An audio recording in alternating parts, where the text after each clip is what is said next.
Sino ba ako para magtampo sa'yo? Bakit ba nasasaktan ng ganito ang katulad ko, na palaging hinahangad ang pag-ibig mo, pag-ibig mo?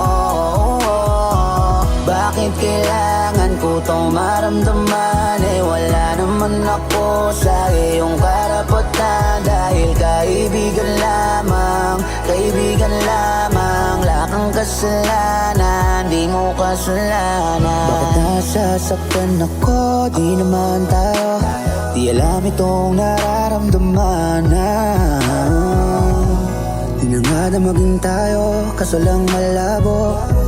Alam mo bang napakatagal ko na sa iyong tinatagong na